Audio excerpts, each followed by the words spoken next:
about now? We have to do Falcons Corner. About what? Falcons. Softball, baseball, Football. especially if they're going to play today, which they should. But Yeah, I think they'll get it on. I think it'd have to be a monsoon for them to not play today. Yeah.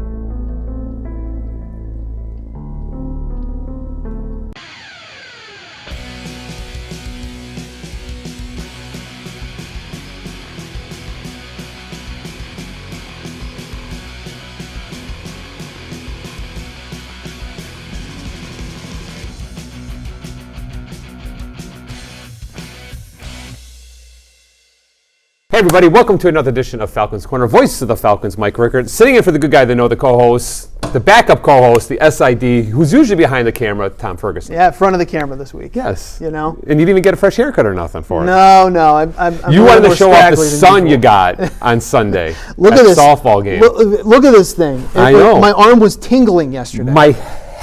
My forehead was on fire. I don't know. Sitting in the sun. I don't know about you, Mike, but I'm like weather ignorant. Okay. So like even when it's cold outside, I don't dress as warm as I should. Okay. When it's raining outside, I always forget to bring a rain jacket or Right. an umbrella or anything like that. Or when it's sunny outside for the first time in weeks, that's what I'm going with. Right. That I just didn't realize or didn't remember what it's like to be in the sun because I came home and my entire right side was red. I felt it, and I really didn't complain much because it felt good to be out in the sun. Yes. And it was probably even better for our student athletes to actually play in sunshine. Could you imagine in playing dry in sunshine? conditions, sun. So what do we want to talk about first? So we got a couple things to talk about. Let's start off with the Scranton showdown because we had Teddy Delaney on last week, and so he had Marywood University's esports team over to our People's Security Bank Theater, which is our live esports arena. Yeah, we couldn't get over there because we had baseball and softball Right. and all kinds of things going on that we had to end up going to. But from the pictures I saw, from talking to Teddy and talking to Bob D., who of course is our Overwatch Right. coach with esports, they said it was a great event. They had a good amount of people there. Marywood ended up winning the hammer, and I think it broke within 2 minutes. Oh wow! Of getting it. It It's can't be a rivalry trophy unless it breaks, right? Yeah. But they said it was a great first event. And they're real happy with it. Good. And there were some good pictures, and they can't wait to do more of these things. And then on Sunday they had the Scranton School District Right. showdown as well. And like you just said earlier, it seemed like there was a lot of traffic. Yeah. Sunday seemed like it was really busy, so I'm sure they had a lot of kids' parents there, a lot of Right. kids from the schools that wanted to come and check it out. Yes. And it seemed like a good time. Which is really, really nice, and the theater looked great set up for the event. Some of the pictures, and I'll have to show them here on Falcons Corner. We'll scroll through them here, but it's incredible. They had kind of the desks set up on the stage Right. with like the computers next to each other. They had the big lights. Of course, they had the big screen behind them with the games going on. The trophy looked really, really tricked out and everything. Right, It was good. It was a very cool atmosphere, and I think it's the first of what will hopefully be many different events. I think so. I think so too. And let's talk about a little bit why you had to drive by Angeli Hall and to see all the traffic is because you were setting up live streams and there might have been some equipment missing from the prior day use. So you were a little bit of scrambling mode. What we found out is Eric and I can't miss a game. Yes. is what it comes And it wasn't down even to. my fault. It wasn't. It was fantastic. I was not. I knew it couldn't have been your fault because you would just wash your hands of it and not bother with it. Right. Yes. That's what we found out. Yeah, I was driving back and forth looking for essential equipment. Eventually found it at the baseball field, laying in the grass behind the backstop. Well, right where it needed to be. Right where it was. Yeah, so right. it was in a place we knew it was going to be. Yes, but the Dave was sound. But at least you got to be able to scout out and see, how many cars were there for the high school event and stuff too. Yep. So, all right, let's just, since we talked about picking stuff up off the baseball field, let's talk, a little bit of baseball because I know you spent, some time, recapping baseball and watching games. They and stuff. So baseball went 4-2 with their games on Friday, Saturday, and Sunday. They split with UConn Avery Point. Right. They split with Monroe. By the way, Aiden Starn and Matthew Stamp combined for a no-hitter. Right. Congratulations to both of them. Win over Monroe. So congrats to them. And then they had a nice sweep on the road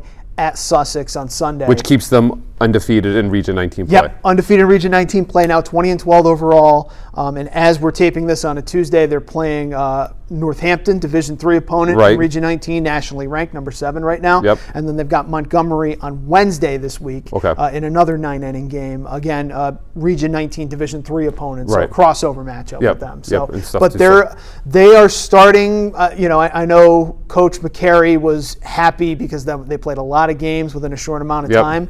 And to come out 4-2 in that and get a couple wins in the region on the road, he was very happy with that. Yeah, and how could you not be? And that keeps their hopes alive for hosting, Region 19 championships, which is always a nice goal. And if you could wake up in your own beds and just drive, a couple blocks down the hill to your home game instead of, hopping in buses or vans and traveling for a couple hours is, definitely an advantage. And it gets them set up for a big week. Not only do they have those crossover games, but Friday they're home against Mercer, doubleheader in Region 19 play. Then they've got a single game against Hartford on Saturday, and then on Sunday they restart the game that they had with Del Tech, or I should say they pick up where they left off in the top of the 5th inning with the score tied at 1, and then they play the second game of that doubleheader that was wiped out because of rain a couple weeks ago. And obviously Delaware Tech has been the number 1 team in the region right now. And I know we don't have a loss yet. I probably shouldn't say they're number 1. I haven't checked the region standings, but they have been nationally ranked in Division II and have been probably when it comes down to it, Mercer might be in the mix too, but it's going to be between Lackawanna College and Del Tech. So it's just a big weekend of baseball for the Falcons, and then any live streams will be posted in advance on our social media sites. So if you wanted to just catch some action, or if you couldn't make it out, or if you're a parent from miles away or states away, we'll give you the best chance to watch your Falcons, your son, go after it and hopefully bring home a W. LackawannaFalcons.com/YouTube. That takes you right to our YouTube channel where you can watch any of the games that we've done. And make sure you subscribe. Yes, while you're there, subscribe. We need to get that subscriber count back up. Yes. Yeah, it went down for a little while. We're trying to build it back up. So baseball leads to softball. I know I spent some time at softball, so the girls were. Actually, their row game, let's talk about that first, because the game I wasn't at, thank goodness, because they scored 435 runs in a doubleheader. But, at Orange, they just unleashed. I saw the score come across, and I was like, that looks like a football score. It was 28-7. Yeah. It's the most runs that they have scored since April of 2003. So 19 years it's been when they scored 30 runs. So we go from baseball throwing a no-hitter to softball just throwing up a pile of runs. Yeah, I think they ended up with 43 runs and 51 hits in the 2 games at Orange. But softball's been on a roll. They've won 12 of their last 15. They won 5 in a row. They were 7-1 through their games Thursday through Sunday. Right. And of course we saw them on Sunday in the doubleheader against Lock Haven's club softball team. A couple shutout victories there. Had a big, really, really important doubleheader series on Saturday against Raritan Valley, where they didn't play their best, but twice they were able to come back. Yeah, they were able to scratch out some runs, late in the game to, to hold off Raritan Valley. So it was a good weekend sweep, and not only that, Coach Pitzman got to celebrate, his sophomore ladies that may or may not be leaving. I know some of them are leaving, some of them are undecided if they're going to come back and take advantage of that extra COVID year and stuff. But he had a chance to celebrate his ladies that helped keep the program where it's been for the last couple of years. So hopefully, selfishly for me, I hope, and I'm sure for Coach Pitzman, he hopes they come back. But if they don't, let's just finish off the season with a bunch more W's and take Del Tech on in the Region 19 championship. I guess that's the ultimate goal. That's what they're hoping for.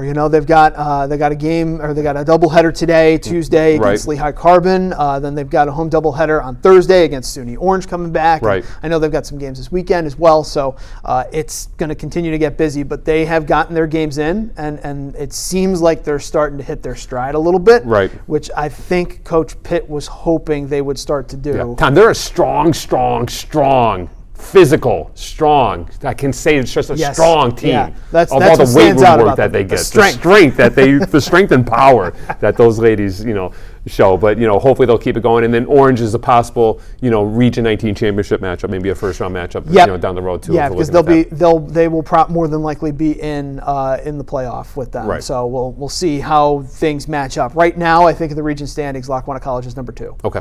All right. So if they keep that 2 seed, then hopefully they'll get to the championship, and everyone thinks it may be Del Tech, since they're hosting, and they're pretty good. Yeah, they're not bad. They're all right. They've done all right. They do okay. They will face Delaware Tech again. I forget if it's at the end of the month, so I forget if it's actually this upcoming weekend or if it's the weekend after. And if anyone's wondering, they could just go to LackawannaFalcons.com, just like we could. That's what I'm going to do. Just like we could have done before taping the show, but that involves us preparing, and that is not going to happen. That will not happen. It is not happening. We've learned our lessons from the past, so we are not preparing anything. Do we have an athlete of the week this week, Tom? We do. Katarina Summers is our athlete of the week from softball. I know she had a pretty good home run earlier this week, or I should say over the weekend, and has really kind of seen her average grow. She went from like third or fourth in terms of batting average on the team to now second behind Emma McNally. Good. And then when I talked to Katarina in the weight room last week, when we had Michaela as athlete of the week, I was like, you know what? You were like my 1B, like athlete of the week vote, because she had a very good week, the week prior. And she's like, I really want to be athlete of the week, so I am thrilled that she is, athlete of the week. She's probably thrilled because she gets, like I've always said, if you're one of my athletes I work with, you get a strength and conditioning shirt. She gets so she's going to be decked out. The whole softball team is going to be able to suit up in strength and conditioning shirts. That's all she needs. That's it. That's the goal. That was the motivation right there. Season over. So I can't wait to see Katarina Tate and wish her congratulations on her Athlete of the Week honors. I'm guessing we're not talking to her because they are so busy scheduled. Yeah, because we would have tried to talk to her today, but they've got things going on, and so we'll catch up with her. Well, I can answer for her. She's very excited about being athlete of the week and stuff too. So all right, so since we're not talking to anybody, let's take a little break because we have to pay the bills, like they say. We got to play our commercials. It's like Netflix now. I'm going to start playing ads, Falcons Corner. I got to make sure we show our ads. We'll be right back in the Falcons Corner. Take flight.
We are back on the Falcons Corner, voice of the Falcons, Mike Rickert, sitting in for the co-host, the backup co-host, the third, I don't even know, the SID, Tom Ferguson. It's the cushiest job in college athletics because it's like the backup catcher in Major League Baseball. Yes. You get called in every fifth day or something like that. At least you're not the bullpen catcher. No, I'm not that guy. Because then you don't even have a chance getting in the lineup and even getting in at a bat. Yeah. So you're the Tomas Nido of the Falcons Corner.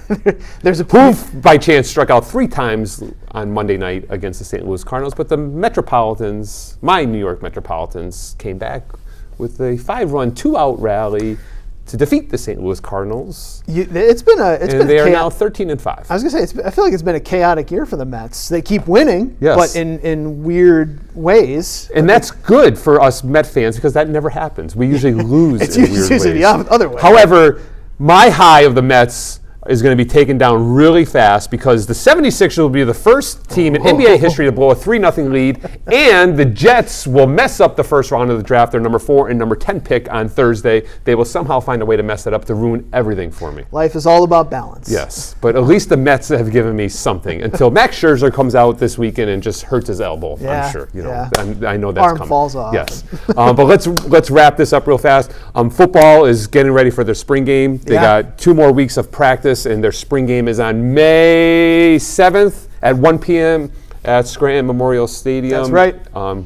home of Falcon football down there on the campus of Scranton High School. So I know the guys are anxious to get that going. We've had a lot of action in the football offices and at practice, so I'm just going to throw out some schools that have been around. Temple, Old Dominion, Tennessee, Syracuse, Virginia Tech, Jacksonville State. I know I'm missing some others, but there's been a couple months ago. Franklin was here, right? Yep, and Franklin is still checking on some guys that he still has here that are coming out next fall for them. So we've had a big rush of Division I football coaches on campus and at practice, and I'm sure there are going to be more. Very excited for Jair Brown, who had a great spring game. Yep. I'm not a Penn State football fan. However, I am a Lackawanna alum football fan, those Forever Falcons. He had a great spring game and had a great spring. And I am very excited for one of our own, Jaquan Brisker, who will probably be drafted, if not Thursday night in the first round, definitely second round on Friday. So big congratulations to Brisk, as he's going to start his NFL career. It's crazy that I've been here long enough now that I have guys that are going to be playing in the NFL. What a story he's had, from where he came from and to come here and do what he did for the Falcons and then go on and have the career he did at Penn State. Yep. And it's wild to think about that. Yes. It's going to be good for me to know that an NFL guy called me an absolutely terrible basketball official because he never agreed with any calls that I did make. He always got fouled when he missed a shot. I would never call a foul when he missed a shot. It kind of goes both ways. I feel like that's a lot of basketball players probably feel like that they got fouled when they didn't get fouled. Exactly. That's usually how it works. Yeah, Jaquan, just make your jump shots. That's all it is and stuff too. But what let's wish all of our Falcons, our Forever Falcons who are gone, and our current Falcons now as they compete, this week and this weekend as they try to get closer to a Region 19 championship. Yeah. All right, great job sitting in. Happy to be here. All right, get a little suntan lotion if the sun is out this week. All right, get rid of that burn. All right, everyone, thanks for tuning in. We'll see you next week on the Falcons Corner. Take flight.